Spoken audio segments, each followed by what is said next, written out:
It's me standing in the studio and Fresh walking that motherfucker.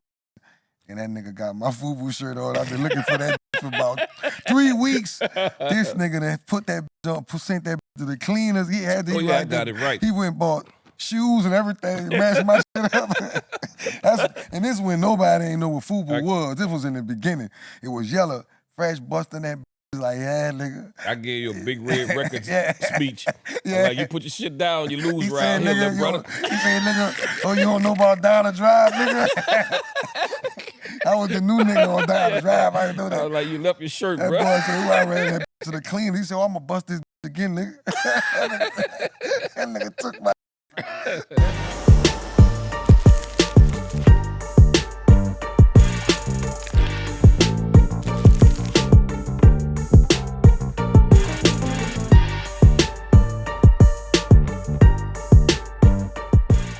What up? This is Elvis Freshly, a.k.a. Mannie Fresh, your boy. What's happening, y'all? This your boy, Juvie the Great. And we right here on our new podcast called Still 400. What the show is about today? We Still 400. We doing it big. We got guests that's coming up. Some of them are rappers, some of them actors, some of them gangsters, some of them wanksters. We do everybody. You heard me? We give them all a fair chance. And what's cool about this podcast is we have fun. You know, we don't care about the negativity or nothing like that. We just have fun and have a good time. Thank y'all for tuning in. But look, though, man, today we don't have no guests, but this show is about me and you. Yeah. It's about us today. For real, for real. So, you know, my real reason for podcasting is I want to have an opportunity to explain my story and let the people know and see my likeness and see my face in a different light. People just wanted to see us, you know, me and my dog tell our story, and they really like to hear from us. Yeah. My reason, Maybach for Mannie. You know what I'm saying? Yeah. This is my charity, Maybach for Mannie. Maybach for Mannie? Yeah, Maybach for Mannie. Nah, for real. We just want to, like we said, spread the word with good people, good messages, and good food, and all kind of good goods. Everything good, you heard? Sports, alcohol, drinking, little smoking, thinking, yeah. Love, music. And this, the location that we shooting in right now is the man cave, you know. As you can tell, you know, you look around, we ain't got to give y'all everything. We ain't going to give y'all info, but it's our man cave where we shoot. And the reason why we picked it is because of the passion for cars and the connection with hip hop and some of the things as well. You know, we got this right here, like this a yak bottle. If somebody got one of these, she's an adult woman. That's who drank these right here and have these kind of things in their house. And if you notice the glass, you know what I'm saying? This is the finest china. Yeah. The finest crystalline. Yeah. Some of the best cognac money can buy. Some of my yak, you feel me? And we at that age, right, where we chilling. We doing some grown man shit right here, man. Yeah. And the name Still 400, truthfully, Mannie Fresh came up with the name because he told me, like, man, we're going to take Still Fly and 400 Degrees and just split that shit down the middle. You know what I'm saying? Still 400. You feel me? So yeah. That's where it came from. Yeah, and letting y'all know Spirit goes to Japan for 400.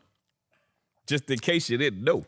So how you felt about our first episode, the one we did with 85 Dude, it was so natural the way it came. You know, like, I love it because I don't know if you realize, it was like one take Jake, you know. We just went through it. We didn't have to stop or nothing like that. It was just us having a good time talking naturally. And, you know, and our guests. We also want the guests to ask us questions that they want to know about us. So that's what made it also cool, like the way we, you know, went back and forth with the guests. Shout out to 85 South too, man. Doing they came through and they knew we was new at it. You know, they knew we was doing our first show, and they showed us a lot of love, man. Yeah. So shout out to them. And then they invited me to the show to watch y'all get down. Yeah. The show was crazy, man, last night. Yeah, bro. Off the chain. Yeah. So if you're looking for us, reach out. You know what I'm saying? We'll have y'all as guests. You know where we at. Still 400. You know, if you looking for us, come on now. And this goes out to all the artists and everybody in the world of sports and in the world of music. And whatever you do that, you know, that you're real great at. Man, if you're doing something out there and we see you, we definitely going to put the word out and try to put a line out to get you on our show, because this show is about fun. So remember that. Don't come on here with that stress, because we're not trying to be stressed out. This show is all about having fun and talking about the good times and enjoying life. Yeah, yeah. One of the things too I wanted to stress on, like some of the guests that we gonna have, we actually want to find parents of some of the artists that we have, so they could tell their story and what they saw in that particular place or that particular person or whatever. You know, so we don't just want the artists, we want the people who developed them and, you know, and what they saw in them and what, you know, like off top. You feel what I'm saying? That would be, you know, like if we got young boy mama, you know what I'm saying, and let her tell her story of what she saw in him for him to be, you know, where he at right now. A shout out to her too, because she came out to a few hour shows too and showed us some love. Yeah. That's a good idea. Yeah. And a lot of questions that we keep on getting asked from a lot of people is, what do we think about the Verzuz? And one of my things is the internet kind of did something, but the internet always does this. It turned it into, it was a battle. It was never a battle. It was us celebrating our music. It was us celebrating our catalog. Two powerhouses in New Orleans, No Limit, Cash Money. You know, I would love for it to happen somewhere down south. Now, I want to do it again, because I was battling. I don't know what you talking about. I ain't with what he's saying. I was battling, dog. I was one. But we all family, but I was trying to get mine. Yeah. You know, I'm always trying to win. If we was playing basketball. We're very competitive. Oh, exactly. That's what it is. And everybody know. Silk was at my neck all week talking about Juvie. It's all love right now, but we get on that stage, dog. I'm telling you. You know what I'm saying? So I came with that attitude. You feel me? But it's still all love. But nah, I was trying to win. Fuck that. I think we need a crowd that actually, you know, celebrate the music the way the way we love the music. Well, I do feel like they had a lot of the Complex fans in there, people that really didn't know. And I'm, you know, shout out to Complex for putting us on their big stage. But I just felt like in New Orleans, on both of our home turfs, it would have been better served. But hey, man, shout out to Swiss Beats and my man Timberland for letting us get the opportunity, because the shit was still big. The numbers are crazy. Yeah. And just speaking of things that's going crazy and numbers that's going crazy, what's happening with the album you putting out? Where we at with that, bro? Where we at with that, bro? Hey, man. So my new album is called The Boiling Point. And Mannie Fresh got some amazing tracks he done did on there. Man, right now, Mannie got 3, but it's still kind of growing. But I think I need to let y'all hear some of this shit. Play some of my shit right quick. Y'all got it, right? I need to hear it, dog. They playing it. They just don't want to let us hear it.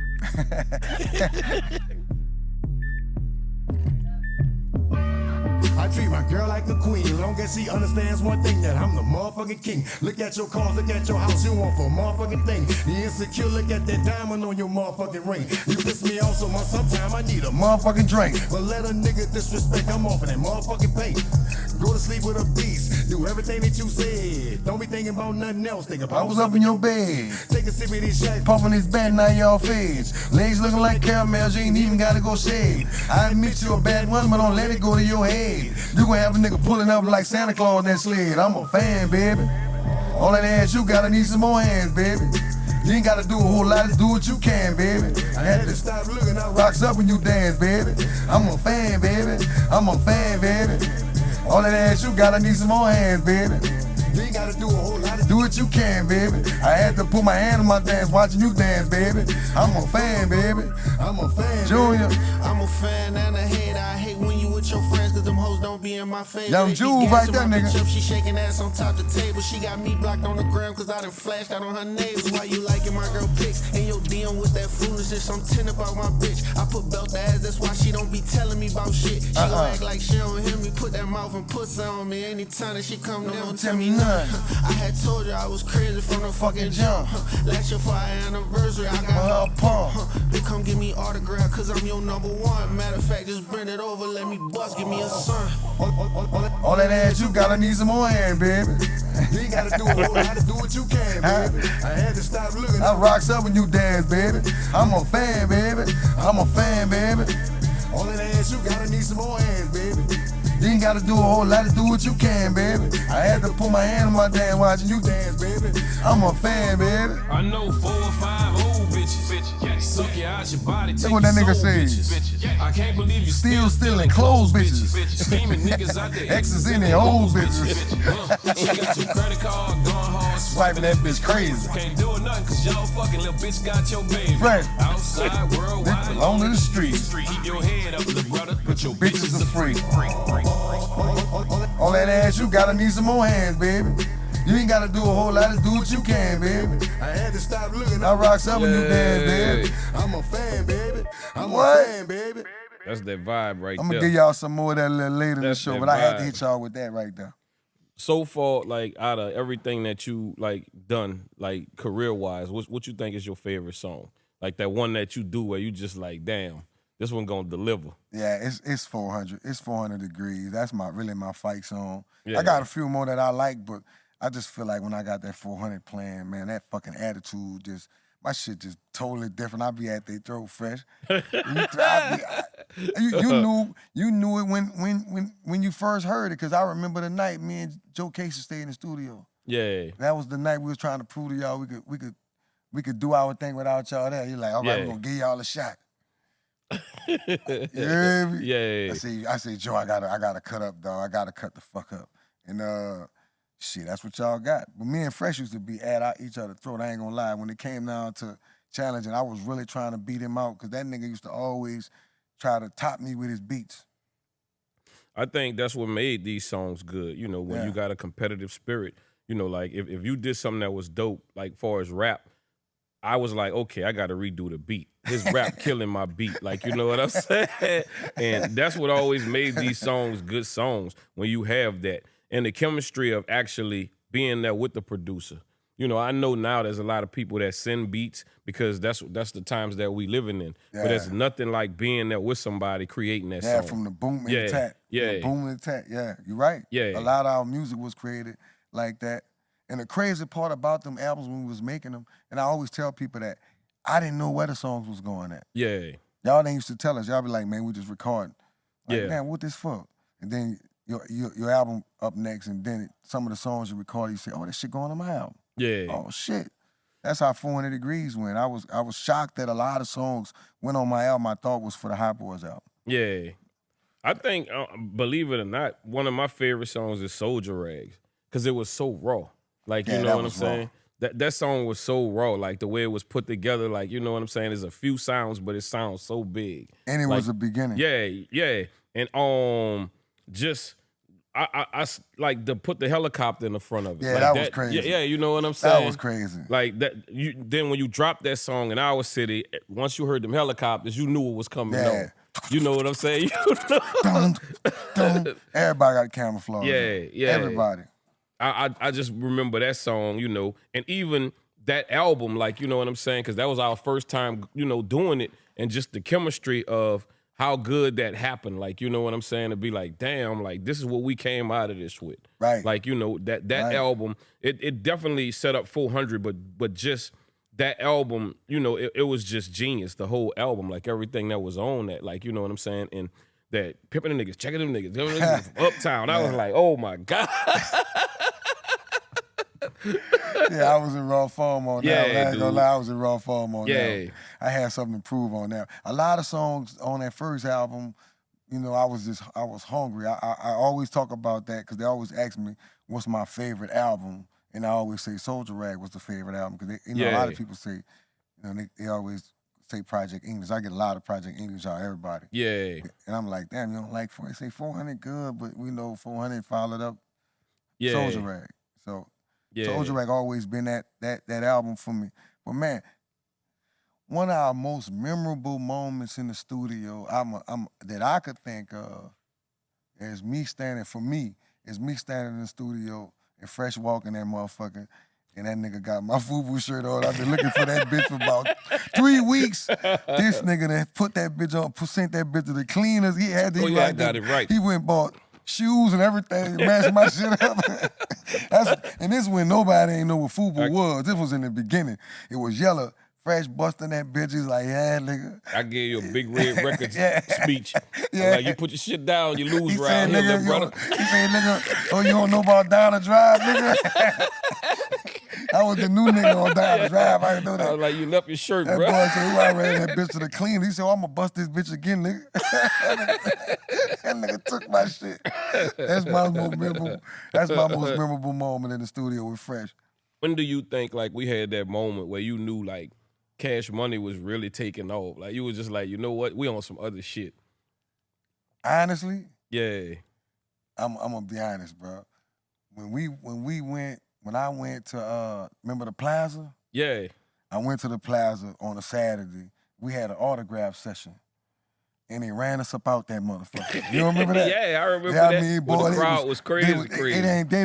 They never calmed down. We thought they was gonna calm down. It just got worse and worse. It's like, hey, bro, we got to roll, bro. Yeah. And it got out of hand. I said, damn, we on our way, nigga. This ain't no. He like, was this some other shit. Then we pulled up. The other part two is when we pulled up in Atlanta. And we had to have a dummy limo in front of us, remember? Yeah. They tore that fucking dummy limo apart. Yeah. They tore that motherfucker apart. We peeled out and shit. Now, so let me tell you what was crazy. You know, and this one of our homeboys, he passed away. God bless him. You know what I'm saying? He passed away, but this is a funny story. How I really knew Juvie missed the flight or something happened. And they was cutting up. They was cutting up because nobody didn't know Juvie wasn't there. So Ducky, his homeboy, Ducky played like he was Juvenile. He put a hoodie on and all of that. We was like, listen, bro. We was like, if we ain't got no Juvenile tonight, they gonna tear this fucking place up. They told him, don't take the hoodie down. But yeah, we told him. So this is my cousin, this is my people. So he knew all my songs. Yeah. So they got the right motherfucker. They got the right person. This nigga left. They say, man, the hoodie came on, and they saw the muscles. Yeah. They said, man, Juve ain't got no muscles. No, he was feeling himself. That nigga started rocking that bitch. After he done high and the crowd went crazy, Nigga said he was forgot rocking he wasn't Juvie. Nigga said, Juve, he was rocking that bitch harder than you. Yeah, Nigga said, he was going hard in that bitch. And we was like, oh, we pulled it off. You know what I'm saying? That's all he had to do was get off the stage. His ass done pulled the hoodie off and did it and flexing. We like, oh, bro, what the? I said, man, Juve ain't got no muscles. He ain't that tall either. They started putting that shit together. Made my dog, Duck Dog, rest in peace, man. But I knew that because we had to do that. And I was like, bruh, this shit bigger than life. Like, they really tripping in here. Like, you know what I'm saying? The promoter knew you wasn't there, but he was like, man, y'all got to do something. Y'all got to figure out something. They going to tear this place up. And I was like, Ducky, bro, you going to have to beat you. That shit was funny. Trending topics. The Right. Texas Triangle in the NBA. I know you don't know much about sports. You know about sports. You're just not into it like that. Yeah. Back in the days, I used to always ask NBA players when I got around them, like, man, what's the hardest road trip you ever could take? And they used to always say, Juve, man, that Texas Triangle is hell. And when they say Texas Triangle, they're talking about San Antonio, Dallas, and Houston. All right. And right now, in the present moment, I feel like the Texas Triangle is back. You know what? Dallas got the #1 pick last year, and we all waiting to see how that pans out when Kyrie come back. Houston just picked up Kevin Durant. They got a hell of a team. Sengun and the youngster twin Thompson. They got him, and San Antonio has Wembanyama. How tall is he? 7'5"? What's his name again? Wembanyama. Wembanyama. Hey, I don't know Wembanyama, but yeah, Wembanyama. Yeah, Wembanyama. And remember that name because right now he's a top MVP candidate. All right. Dude averaging like 40 right now. He like murdering right now. And he leading in block shots and really all the defensive categories. Another thing I gotta say, because on the flip side of that, we going through hell in New Orleans, man. My Saints ain't doing too damn good. And my goddamn Pelicans, we need to win a game, man. We gotta get this thing going. We are celebrating losing down there in New Orleans. Man, I'm about to put a bag back on my head, man. You know, we used to put the, back in the days. We had the bags on They there. had a brown paper bag. I think it's time to bring the brown paper bag back out, man, because it's been looking too bad for us, man. But the crazy thing is, win or lose, our fans go hard. No, we going to They show there. up. Long They as, there. you know what the rules is in New Orleans? You can lose any game. Except Atlanta. Don't you lose to Atlanta. Except Atlanta. Don't you lose to Atlanta. That's when somebody getting fired. Yeah. Yeah. That's the rules. Except Atlanta. That's the hardest thing about even being on the 85 South tour. They logo is the Atlanta, You know what I'm saying? And it's nights where I'm like, bro, I can't wear this. I can't do this. I'm like, yeah, not my town. I'm like, bro, they take that serious. Oh man.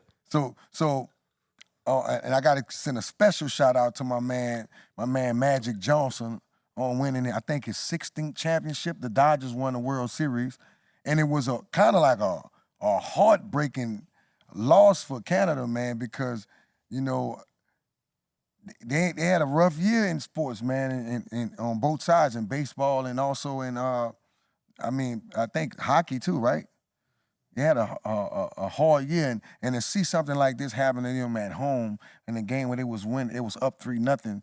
It was kind of like, it was crazy. Yeah. And I think it's unheard of. I think they went 10 or 11 innings. I'm not sure how many innings, but they had a game earlier in the series where they went 18 innings, something that was never happened in history.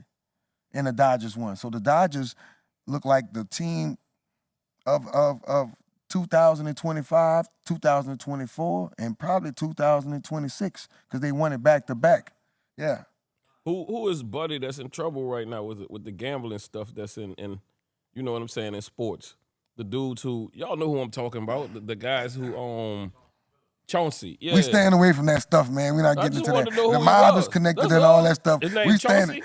we staying away from all that. Yeah, we staying away from. I just want to know the bad name. We staying Juvie. away from that. We staying away from that stuff, Hey, Fresh. Chauncey. Let's go. Hey, man. I just want to know the fella name. Hey, man, I know a Chauncey. it's a positive show. We don't, it's all love. Hey, it's all love to everybody and what you're doing. If you're gambling, hey, man, bet on the 7.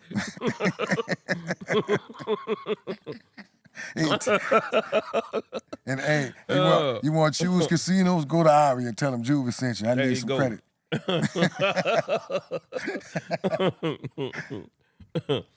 Yeah, so 400 Degrees dropped 27 years ago. 27 years, dog. And it's people that act like it Wait, came out yesterday. I did not know that. Wow. So I'm working. We should have been getting full, man. Y'all messed me up, man. Bro. We supposed to be celebrating, bro. 27 years. Oh, we gonna get full. 27 years ago.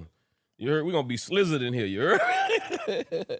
But 27 years of something, I think every artist, every producer, anybody that whatever genre you do, like if you do the blues, if you do R&B, if you rap or whatever, want something that has stuck around, something like this, a 27-year run that, people act like it just came out yesterday.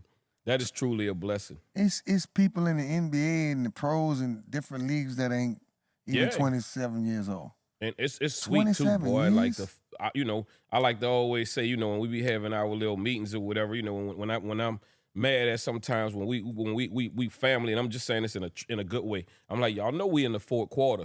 Y'all better get this shit right. You know what I'm saying?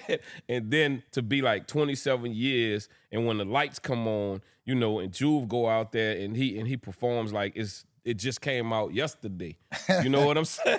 Hey, back that ass up playing right now. I ain't gonna lie. It's still playing in clubs and events, and it's still doing the same thing it did 27 years ago. Yeah. So that's crazy. Yeah. Even another fun fact, like after Tiny Desk, Back That Ass Up did 3 more million. Yeah. You know what I'm saying? It did 3 more million in sales. And we got the plaques. Yeah, and we got plaques on, Yeah. you know what I'm saying? That's nuts. Like to have a song that, just like, damn, 3 more million out of it. And hopefully it don't never stop. Yeah. And hopefully it don't ever stop. That would be Nacho Bel Grande if it never stops. So, man, let's talk about the world famous Pen and Pixel. Oh yeah. And you know more about them. Yeah. So those early album covers that Cash Money had that was so iconic, like to our career, that people like the 400 Degrees with the flames and all of that. The Chopper City with the bullets coming down. The Big Timers where we had the money on the table, the Cartier glasses. That was all Pen and Pixel, and it was a company that was right in Houston, Texas, that started all of that. And if you were a label, that was popping, or a family, because we kind of had families at that time. You had Suave House, that was 8 Ball, MJG. Right. You had labels that you had No Limit. And everybody went to Pen and Pixel to get their album cover done. You know, that was the thing Everybody, to do. Everybody went there. And it was so iconic, like the stuff that they did. And now it's even crazier because you see people try to bite that and try to mimic, you know, that shirt or whatever, or his 400 Degrees. Think about how many albums have come out that look like the 400 Degrees cover. And it's iconic that, you know, this guy figured out, like, he would shoot all kind of crazy things. Like, he would go to places and shoot helicopters, skeletons, and all kind of stuff. And he would put it together on mediocre, like, you know, stuff back in the day. Like, technology was not what it was, but it would come out something crazy. I don't know. Chris Rock got an album cover where he got the big old mic in his hand. He used pen and pixel for that. You could tell it was a pen and pixel, you know, and he said he wanted it to look like something that came from the South, like one of their album covers. And we think like that was just that's just as much as something important, one of the ingredients on how these songs were iconic, these albums were iconic, the fact that pen and pixel put their magic in it. Right. So Thanksgiving coming up, Mannie Fresh. Yes, sir. You know, it's getting close, right? It's right down the street. So tell me, what's your favorite Thanksgiving dish? What you really trying to have for Thanksgiving? Stuffed peppers. Stuffed bell peppers, huh? Stuffed bell I peppers. ain't lying, that's my shit. Stuffed bell peppers. You hear that, huh? I ain't gonna lie to you, Yeah. dog. That's really the same thing I want, bro. They hit different from how we make them. Yeah, You know what I'm saying? yeah. That'll start a fight somewhere else. You'd be like, who made these bell peppers? My wife be killing them motherfuckers. Stuffed I ain't bell lying. Them peppers. bitches be Yeah. delicious. Them stuffed bell peppers, you know, traditionally I always cook like a big ass pot of gumbo for my kids because they like to take the shit and go freeze it. Yeah. But we gon' shit. My main thing I like to have for Thanksgiving is that damn stuffed bell pepper. Yeah. I ain't lying. I don't care what it is. My wife makes some hell of a macaroni. So you know, like 6 different cheeses and shit, that type of shit like that. What I like about Thanksgiving is that's one of them holidays where you get to cheat, you get to eat Southern. You know what I'm saying? Yeah, We know everything ain't good for you. Like, you know, you can't eat like that the way you used to. But on Thanksgiving, Just it's for that going one down. week, just for that 1 week. It's going down. Just you for that gonna 1 get week. everything. Greens, you gonna get Off it. top.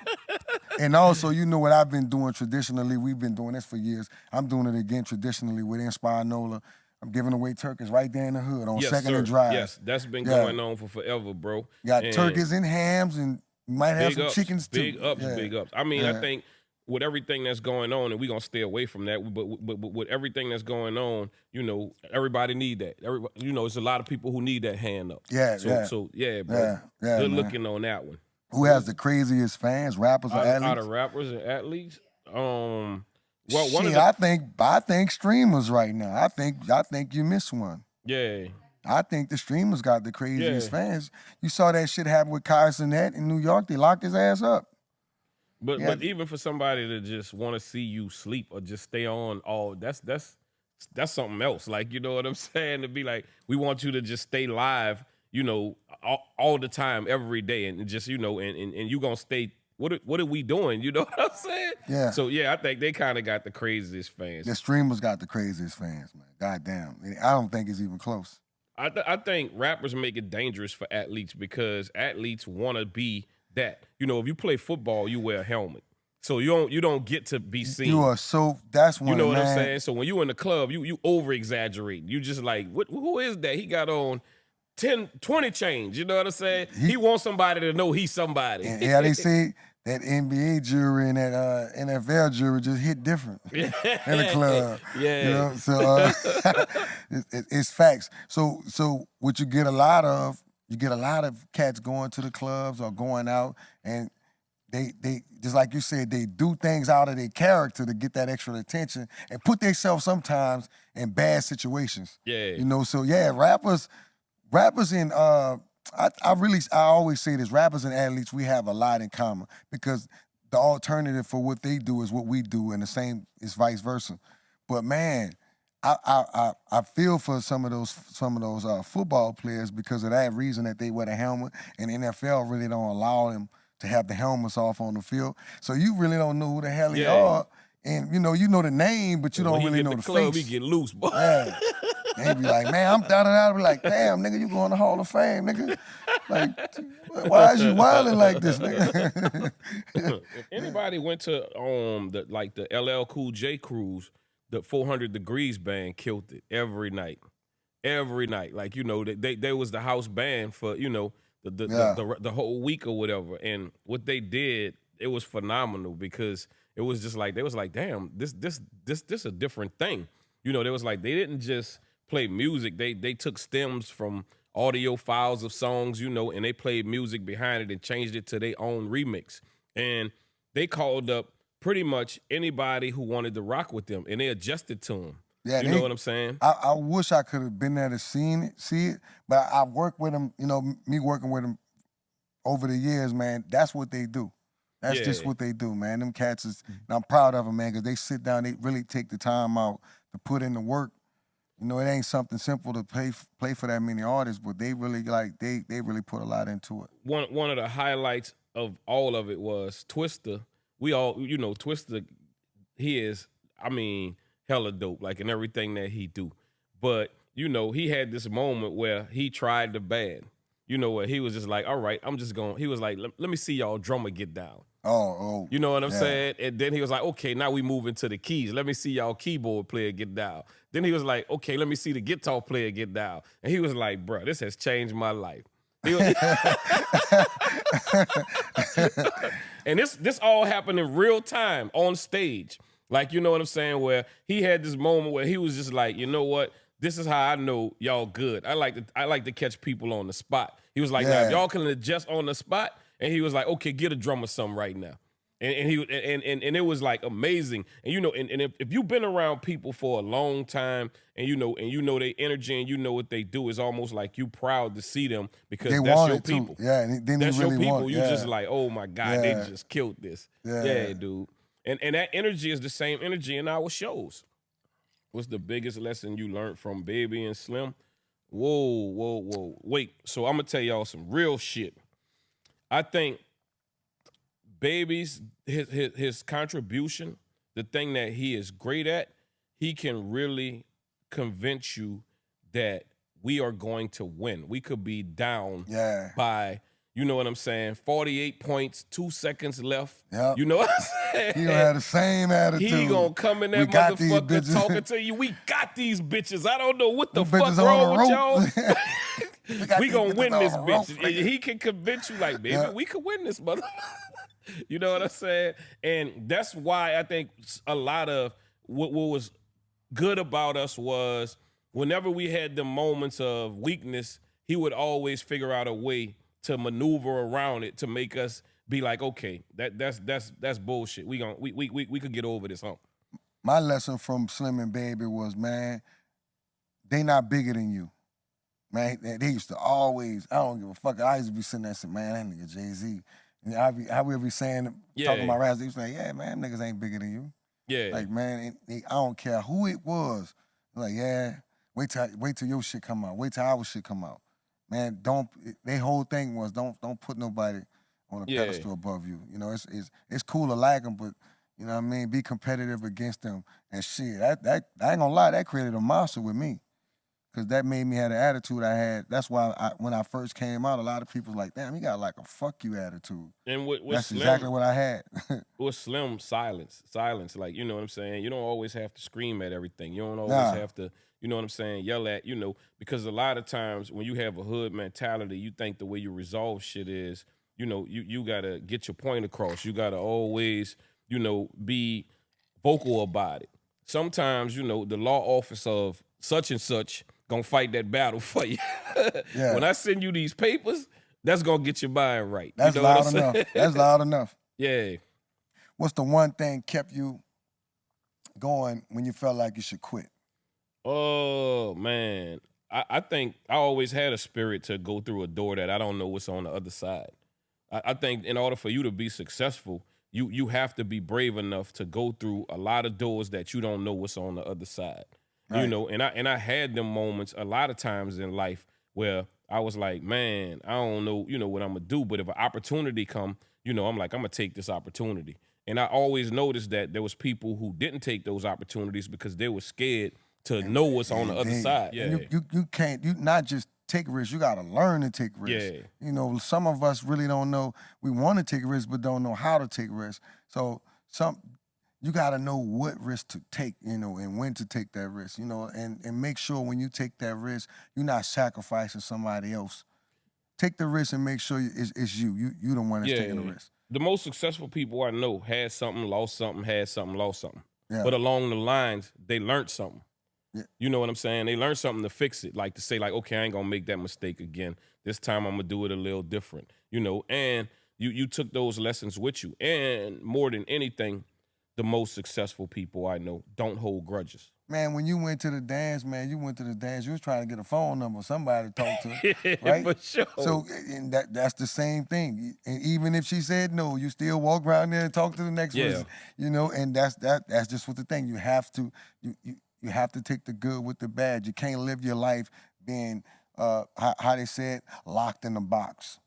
That's what I call people that don't take risks. I call them people that's locked in the box. You have to take risks and go out there and have fun while you're doing it. Yeah, definitely. Man, have fun while you're doing it. Man, you got sometimes, like I said, one of the things I learned from Baby and Slim is like sometimes you gotta have that little fuck it, especially Bird. Like, man, fuck it, take a chance, man, fuck it. Yeah. And you never know how that shit work out for you. You never know. To me, my biggest risk was believing in me. Like, to make Mannie Fresh a brand. We gonna always have Cash Money DNA. Me, him, Turk, BG, and all of that. But I think me making Mannie Fresh a brand was my biggest risk. Like, and I love the outcome of it, but I had to figure out how do I, make myself that person that, you talk about when I walk in the room. Because there's so many incredible producers and so many incredible rappers that live in the shadows of other people and record and other that, but nobody don't know them because they never put themselves out there. And I think that was my thing right there. I had to say, like, you know what? I am a force all by myself. And sometimes that's hard to believe in. That's very, very hard to believe in. And I tell people, sometimes I'm at my best when you tell me what I can't do. When you tell me what I can't do, you just, I don't know, you stirred the pot. And one of the things that made me come alive, the first verses that I did was Scott Storch, and Scott is my brother. He's my brother from another mother. But I didn't know the world had changed. And what I mean by the rules changed, like the way I was doing this before, because I was doing the verses before Swiss and them was doing it. With me and KL and I was part of it. Yeah, we was doing that before they was doing it. But we made it a show. Like, we would have skits and all of that in it. And then, people got sensitive. Like, they was like, oh man, you went too hard. You did, you know what I'm saying? And I was like, well, I kind of don't want to do this no more because this is not, like he said, when they say let's go, you competitive. And I'm like, I'm very competitive in that. And we've never had a time where me and Scott didn't get along or we was disrespectful to each other, whatever. But I didn't even know, like, the internet and the rules changed because I've never been an internet person, really. So when the world took it as like, man, you went hard and, and some of your skits was kind of hard on blah, blah, blah, and da-da-da-da. And what came out of that, people was like, he won. And I was just like, that just made me something crazy. And I was like, oh, no. I'm about to take over right now. And that was the fuel for it. And sometimes the fuel for it is when somebody, kind of reality checks you and, and they like, okay, we going to put you to the back of the bus. And I was like, oh, no, y'all not. My biggest risk I ever took was probably quitting my job, but taking a leave of absence from my job and saying, I'm going to really do this rap shit with Cash Money. That's probably my biggest risk. I've taken a whole lot of other risks, but, that transition where I felt like my life was I had control of my life, and all of a sudden, I'm about to start doing this rap shit again that ain't work out for me in the past. Yeah. Now this shit gonna work out for me. And that was a big fucking step for me. And man, thank God I made it to here. And our stories, they happen in real time. What I'm so glad about us is we grown men. We are grown men. Yeah. Like for us to circle back to Cash Money, it took a lot of healing. And we did it as grown men. We sat down, we ironed out everything that was going on. People apologized, we shook hands, and that's what it was, and that's where we at. But some of my lessons was, you know, when Juvie left, you know, that hit me hard. I was like, man, this is my dude. Like, you know what I'm saying? So I started reevaluating me, you know, and you get strength from people. And you know what's the hardest thing to see? The hardest thing to see is when you see somebody going. I was like, Juvie going, damn. Yeah, I was like, he ain't playing. I was like, he ain't playing shit. That was, I ain't gonna lie, that was hard, but I still feel like that was a hard situation for me to do, a hard decision for me. But it wasn't so hard because I had a lot of anger, you know. Yeah. But the transition and everything, I felt like it all happened for a reason because look where we at now. Now look, this the next thing. If me and you was a super group, Yeah. who would be the third person in our group? God darn. Man, that's incredible. Oh shit. Who would be our third person? Shit, I don't know, bro. Yeah, that's deep right there. Who gonna be our third person? Do we have to have a third person? We gotta have a third person, bro. Damn. I don't know, man.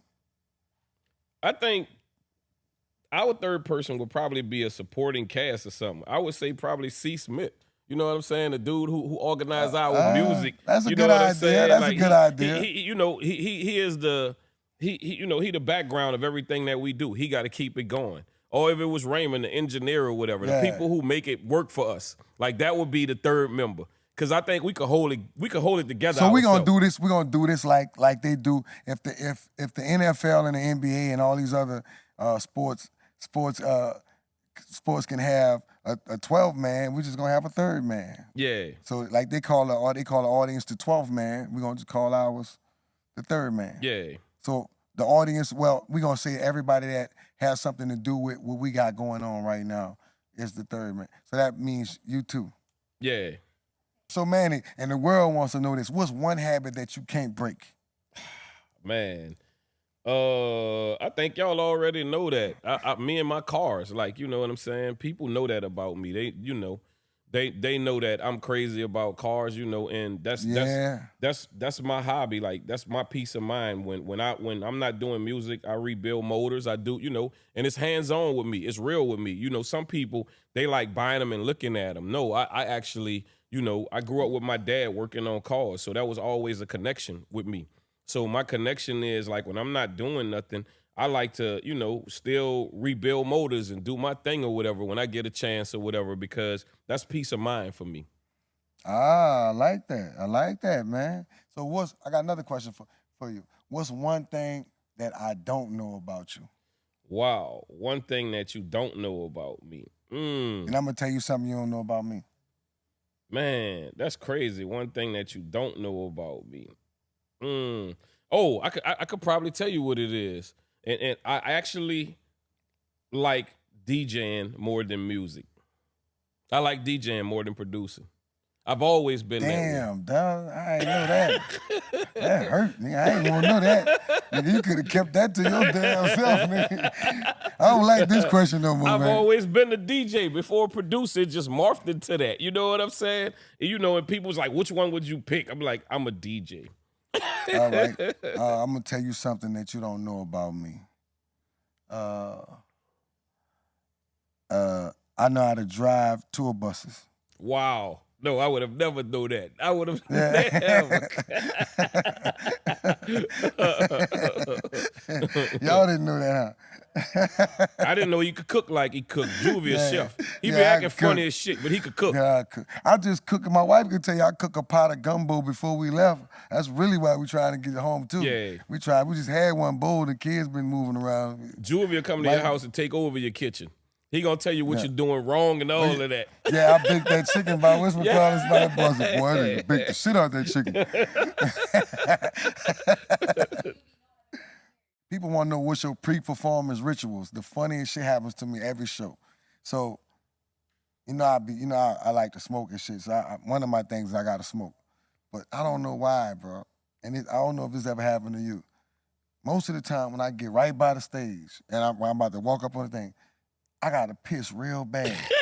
I'm talking about, I'm lying, baby. So I stand there and I wait That's why, and if I don't piss before I go on stage, Yeah. oh, brother, I be rushing through the songs and everything. I be trying to get off that motherfucker. So people don't know that. Nah, I didn't know that. Like if I don't I'm gonna piss, start telling go pee. or if I don't piss before I go on stage, it's a bad man. I be up there. I be like, bro. That's when I be telling C. Smith, Yeah, like, man, stop just all that fucking go through the stopping. song. Let fucking stop and play the next fucking song. He be like, damn, bro, you didn't say that before. Nigga, I be wanting, I got piss, nigga. I can't say it on the mic like that. They got barely holding on. Nigga.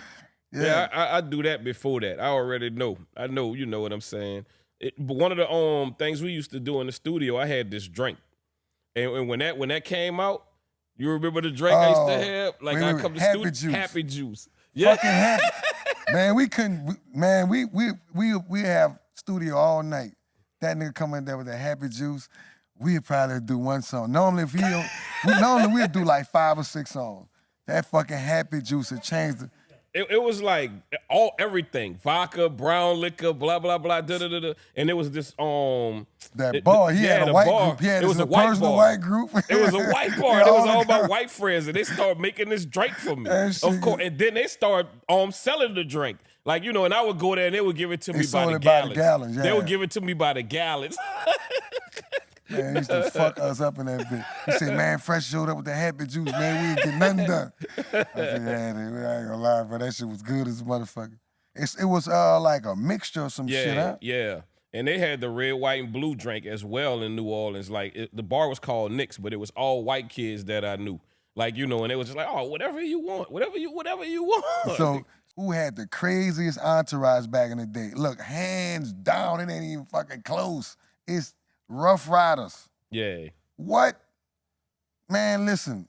How many people Rough Riders Oh, they yeah. have with them on tour? And it seemed like And every then they city have we like went another to, 50 they show picked up up some more on people. motorbikes and shit. Yeah. Man, what?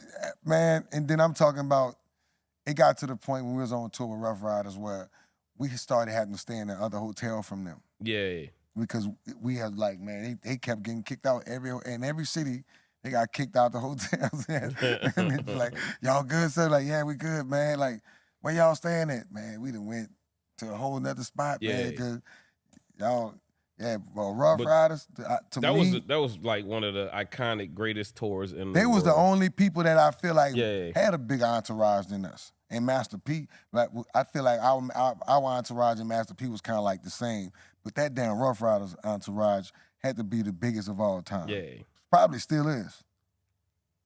Y'all, we had the Magnolia with us. We used to have second lines before our shows. Like, you know what I'm saying? And Rough Riders used to even talk about that. They was like, we don't know what the hell they doing, beating on cans, singing, you know, like New Orleans songs or whatever. But it was just like, okay, they got their little traditions we do. And that was like one of the things we did. But like we said, they outnumbered us like 20-1. We just like, you know what, y'all, and you know, and what was so cool about that was I remember like both of us saying when we saw DMX perform, man, it was life changing. It was. It was life changing. Every night.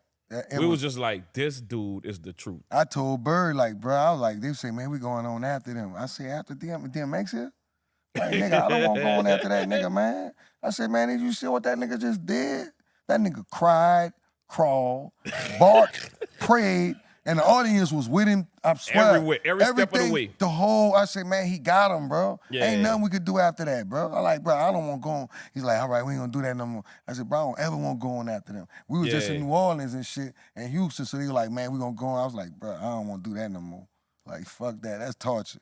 That dude different. He really showed us the connection of what an artist could do. He showed me I ain't know how to perform. Straight up, I'm gonna be honest. I thought I knew what I was doing. I came in the back by you. I said, see, bro, we gotta stop rapping over our lyrics. I was in that bitch, I was mad. I said, man, everybody gotta calm down. We gotta have people mics. I saw that nigga changed everything about me and my performance, for real. Then he gave me a speech one night, was getting on the elevator. He said, I like what you're doing, you changing it up.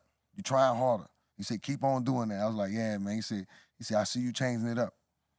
I said, thank you, bro. Yeah. I said, nigga, you make a nigga don't ever want to rap again on stage behind you, ever. You ever had a moment where you was, I guess the saying, like keeping it real, where it cost you something? Oh man, hell yeah. I'm in Funky Town in Dallas. Yeah. Well, you know, Dallas, Fort Worth area, and I'm out there, man.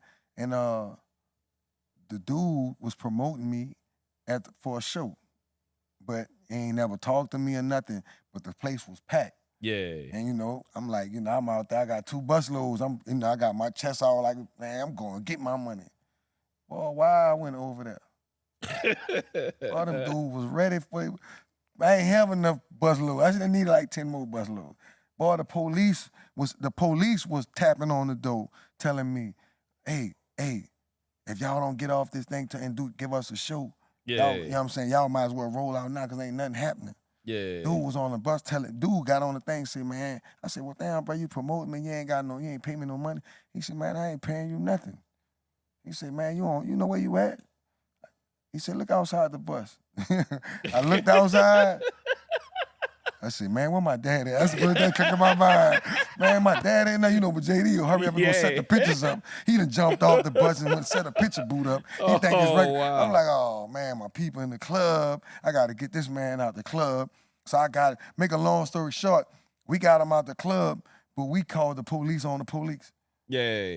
I said, I said, you think you gangster? I said, man, I couldn't think of nothing else to do. I said, man, dial 911, bro. Let's do the police, bro. We gonna tell them they got a police out there tripping on us. We gotta think like, bro, cause ain't nothing we can do. We can't, man, they gonna switch cheese these buses if we try to make any kind of move. He already letting it be known he with them. Yeah. I'm like, oh man, we lost. I lost. Keeping it real, that's when keeping it real go wrong. Everybody in our era them been in a situation where it was some street shit going on, and we knew we wasn't connected to the streets no more. Well, you just like, man, like this one gonna be a tough one. I thought I was gonna get my money, boy, but them dudes. Shout out to Funky Town, boy. Yeah. Y'all got Juvie respect. Oh, I know together. the moment. They stick together in Funky Town. I know that moment. Ooh. Yeah. Oh, when man. I was telling you go back. So look, we in Florida, you know, me and my dog Steve, rest in peace, my dog Steve Solomon. So we in Florida and they got this guy. We was at Luke Skywalker Club, right? Yeah. What's the name of the club? I forgot what the name of the open club top. was. We at the club anyway, Amnesia, something like that, right? Yeah, I think that was the name of it. I thought back in them days, I thought I was a badass and shit. So we in the club. I don't know, Steve done made some kind of beef with this guy. This guy been waiting to see Steve for years. He ain't see Steve. I don't know if Steve done ran out with some money. Whatever it was, the dude saw Steve and was like, I'm gonna kill this motherfucker. He was African or something. Yeah. I know you're not here, motherfucker. I'm like, Steve. So Steve in front of me, we down the steps. This dude is up the steps, but his fucking arms, he do about 6'5" or some shit, right? Yeah. And he had, I never seen the biggest, it's the biggest 357 I ever seen in my fucking life. When he stuck that bitch out, he pulled that bitch out. That motherfucker was over my shoulder. I'm afraid. His arm was so fucking long. The shit was, he was right on Steve with that bitch. I said, motherfucker. Fresh grabbed my mouth. Mannie grabbed my mouth. I said, man, you don't see how this man rolling? He said, shut the fuck up. He grabbed my mouth. I said, mother. He's like, man. He said, Steve.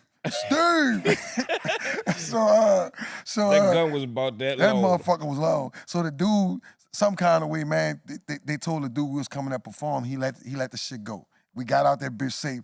This motherfucker, man, is so crazy. We get to the hotel and shit. He tells Steve upstairs, he say, bruh, that dude downstairs, we just saw him, nigga. He's circling around the block in a car, nigga. He got a car. He hanging out the window. He got the gun scratching on the ground. Fire coming off the ground. Nigga, he like, Steve, where you at? He said, tell him, Jules. I was like, this ain't our battle, bro. We get the fuck out. I don't know what this nigga talking about, so I just backed him up. I said, yeah. He said, nah, that nigga ain't coming over here. He said, nah. He said, I'm telling you, man, the nigga downstairs, nigga, and the gun scratching the ground, fire coming. Man, it's man crazy, man. Who is the funniest rapper you ever met? Jazzy Faye, bro. I know he don't rap on a lot of shit, but Jazzy done done hooks or whatever. Me and Jazzy could fucking talk shit all night in real, bro. Yeah. So I would say Jazzy, bro. Most memorable Mannie and Juvie moment. Some of our shit is like it happens when we doing songs. Like when we was doing the 400 Degrees album, the last songs that we put together, like being at Waffle House or wherever the fuck we was, and how the songs came together. Yeah. Like that was magical. Me and Mannie took it upon ourselves to make them last 2 songs out of personal competition. And Yeah. he started it. I'm gonna tell you what the nigga did. I did Back That Ass Up was done and recorded. I just wasn't saying it how I said. I wasn't saying the yeah shit. I had verses on it, which I'm glad I changed. But Mannie, he liked the hook so fucking much. That nigga kept changing that beat. So we got to Nashville. He said, nigga, this nigga, check, listen. And that motherfucker came on. Doom, doom, doom, doom. I'm sitting there like, he said, we got to turn the album in Monday. So he's like telling me this it, nigga. You ain't about to do nothing. That's a rap. I'm like, I go in there by Slim. I said, man, you see, man, they done did this shit again, bro. I'm mad. I said, man, he done changed the whole beat. I ain't even rap to that beat. I like, bro, I want to get a chance to do something else. That nigga man in there like, there you go, he whining and shit. He said, man, that nigga in there whining. He come in there whining. I know he did. So he said, man, let the nigga go in there and do something else. I can't think of nothing. I'm fresh, I can't think of nothing. I said, I need to drink. I get drunk as a motherfucker. I said, I'm gonna use one word, then, nigga. I said, girl, you working with some ass ass, your pants ass. Nigga said, nigga, that's it. That nigga come out that bitch say, nigga, keep that shit going. Just like that, nigga. Don't stop. Just keep saying. And I went through the whole song like that. Then right after that, he turned the hot shit on. Yeah. I'm like, fuck, I gotta do the same thing again. Yeah, I gotta run out of time. I did the same fucking thing again. So I always tell people the stories about my relationship with Nashville. I say, man, I recorded 2 of my biggest songs of my career in Nashville, and it's really because Mannie Fresh kept changing the fucking beats. He changed everything. And, yeah, that definitely was, because that was competition for both of us. You know, we was both trying to outbeat each other. I was like, he rapping. I'm like, fuck that. He ain't gonna get me on this. I'm gonna change this but beat. Let me top it off now. After I did that, he wasn't finished now. He went back. He always gonna get the last laugh. Boy, that nigga went back in there and he did his verse. Now remember, I never heard his verse. He did his verse. That motherfucker breaking down like a motherfucker. I said, you hear this? See all these fucking breaks? I said, he said, nigga, fuck that, nigga, you a rapper, nigga. You a rapper, nigga. I gotta make my shit work, nigga. That nigga said, well, how this motherfucker? I said, I ain't mad at you, bro. We got a fucking hit. That's all I wanted was a hit. But Mannie, Yes, man, sir. Mannie you gotta beat Mannie out. Mannie ain't gonna let you beat him out. That's why these songs are magical, bro. And thank y'all for tuning in. Juvie, tell the people where they can find us at, brother. Man, y'all can find us Still 400 on all platforms. They want us to say the Still 400 podcast, but we're not gonna say that. We're gonna say the Still 400 on all platforms, man. Y'all check out me and my dog. Yeah. And we got more hot shows coming to y'all, nothing but hot topics from hot artists on the greatest platform ever, Breakbeat. You heard me? Let's go. Yay.